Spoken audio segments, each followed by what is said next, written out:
Today I'm talking to artist Nicole Kelner from New York in the United States about her new book, A Brighter Future, illustrating climate change and solutions. She is also an artist in residence at MJC Collective, a company that connects people working on climate to unleash innovation.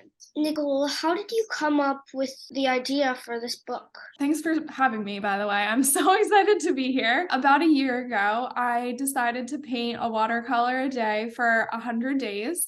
And 10 days in, I decided to paint one about kelp and carbon sequestration and posted it on Twitter. And I got a bunch of likes. And I decided to paint the rest of my 100 days all about climate change.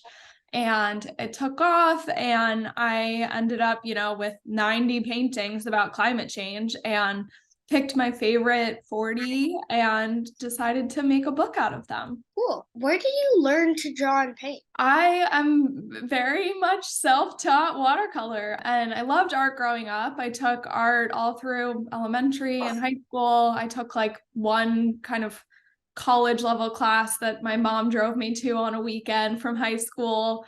But after that, I went to college, and my university didn't let me take art classes. They only let art majors take them. So during COVID, got back into it and just fell in love with the medium, and found it to be very like calming and relaxing, especially during a pandemic. And it's been a really great therapeutic experience for me. Yeah, I usually paint too. For example, like thank you card or Christmas card, and it's really just fun to do. Yeah, it's so much fun. I think that it's one of the things that I can't believe is my job, first of all. That's wild. Never did I think I was going to be an artist. I worked in tech before this, but I think it really shows that anyone can be an artist and you don't need a formal degree. And what's so beautiful about that artistic license is being able to experiment and come up with fun ideas. And it's great. I love hearing that you make art too. Yeah, you did a great job making a scary topic non-threatening. It should probably be on every coffee table when climate activists have their friends over. And the illustrations are beautiful. How long did it take you to create the art? Under a year. It was pretty intense during that time for sure. I was working a full-time job for the first few months and painting every day after work and, maybe trying to see friends. So it was a pretty stressful time, but I loved it, and it kind of just came together pretty naturally once I had all those pieces, because it was about like creating a story out of them and trying to create a flow, which was hard since they all were pretty random. I just kind of painted about a different thing I wanted to learn about every day. So it was fun to make a flow out of my paintings. That's cool. Did you do this with a publisher or did you publish yourself? I self-published. I was really picky about what I had in mind. I needed a square hardcover book, and that is hard to find through most self-publishing options, let alone regular publishing. I had like a vision in mind because all my art is square, and so I had to do some real digging to find a publisher that would be a good fit and that would have the quality I wanted. But I'm very happy with how it turned out. Yeah. Are you glad you published it the way you did? Yeah, I am. I think I like to move pretty quickly with ideas I have, and I know traditional publishing takes quite a long time.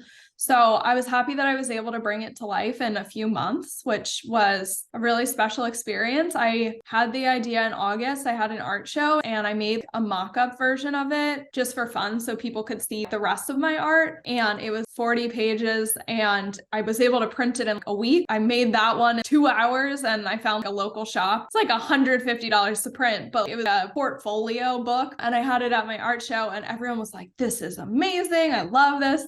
They were like obsessed with the like texture of the page because it was from this like professional photography shop.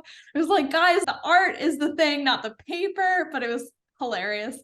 And I was like, maybe I should make a book out of this. So from September on, my goal was to make it available in time for the holidays. So I was like, I don't have that much time, and was able to make it happen. My book launch was on December 5th this past year. Cool. I'm working on a vegan cookbook with my sister, who's a chef. I'd like to publish it and use the profits to fund my children's climate championship donation so I could give more. How would you recommend I publish it? Oh my God, that is so cool. Are you vegan or your sister's vegan? Yeah, I am.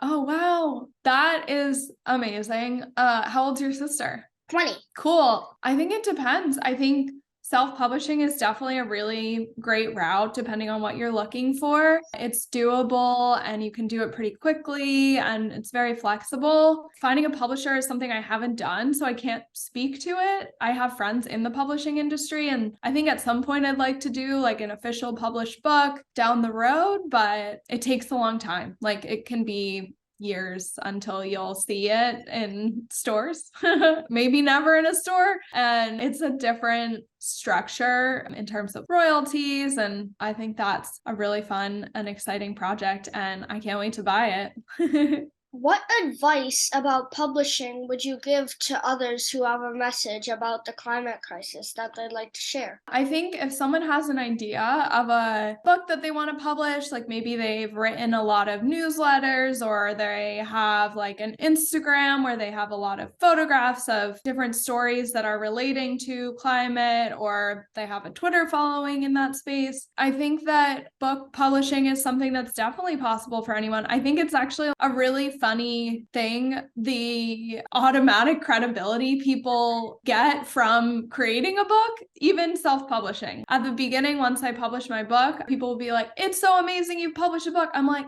but you could too. When you self-publish, anyone can publish a book and you just have to decide that you want to. And it's about creating the flow and the writing or the photos and putting it all together into that digital format that then will translate into a physical book that you can self-publish. So if you want to amp up your street cred and your messaging around climate change, I think that it's a great route. What is your favorite illustration in the book? It's like asking which of my friends is my favorite friend or which parent do I like more. It's so hard to decide, but I love this page a lot. It's my whales and carbon sequestration page that's about how whale poop is helpful for sequestering carbon. And it was my first viral tweet and I just like have a lot of fondness for this one especially, and I love the ocean and painting the ocean in general. So the combo of this page, I remember when I put it together, I was like, wow, this is really beautiful, and I just felt really proud of that. And I painted it while I was on a family vacation in Florida, so I was around the ocean and just feeling very inspired. And Mine is this one. Explain heat pumps to me like I'm a 5-year-old. yes. That is also a strong contender. I love that one too.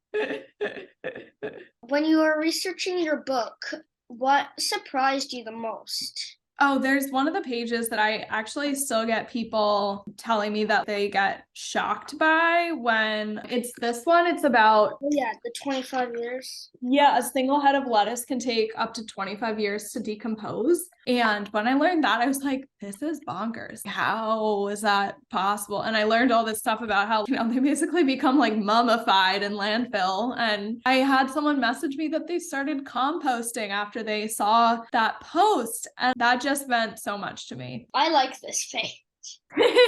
Do you want to read it out loud? Normal feelings while working in climate. Am I doing enough? What I love to do? Oh crap, the world is ending. Finally, some good climate news. I'm scared and stressed. Yep, that one was like very much from the heart. Yeah.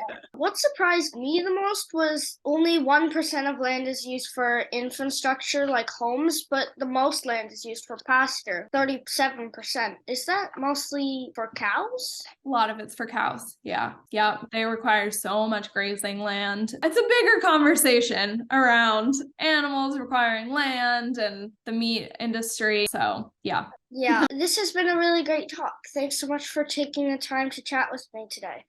Please click the link below to buy a copy of Nicole's awesome book, A Brighter Future. And remember, together kids can save the world. Please like and subscribe. Thank you. Bye. Bye.